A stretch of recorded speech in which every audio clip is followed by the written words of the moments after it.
ડીસા તાલુકાના પેછડાર ગામની સીમમાં રેલવે ટ્રેનમાંથી પડી જતા 45 વર્ષીય અજાણ્યા પુરુષનું કરુણ મોત નિપજતા પોલીસે મૃતકની ઓળખ મેળવવા માટે સઘન તજવીજ હાથ ધરી જાહેર જનતાને અપીલ કરી છે।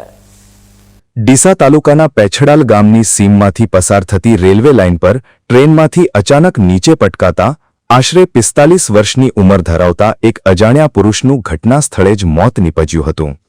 આ બનાવ અંગે ડીસા રૂરલ પોલીસને જાણ થતાં જ પોલીસ કાફલો ઘટના સ્થળે દોડી ગયો હતો અને મૃતદેહનો કબજો મેળવી આગળની કાયદેસરની કામગીરી હાથ ધરી હતી।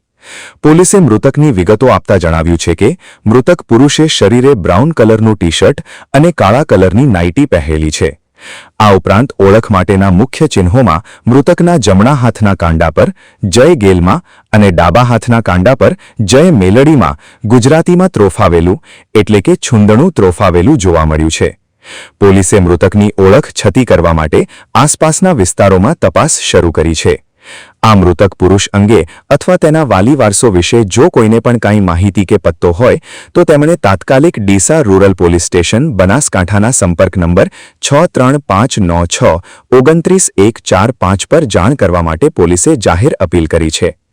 અજાણ્યા પુરુષનો મૃતદેહ મળી આવતા ડીસા રૂરલ પોલીસે કાયદેસરની કાર્યવાહી હાથ ધરી મૃતકની ઓળખ ઝડપથી થઈ શકે તે માટે લોક સહયોગ મેળવવા પ્રયાસો તેજ કર્યા છે। અતુલ પટેલ સાથે Haresh Thakor, BK news channel, Deesa.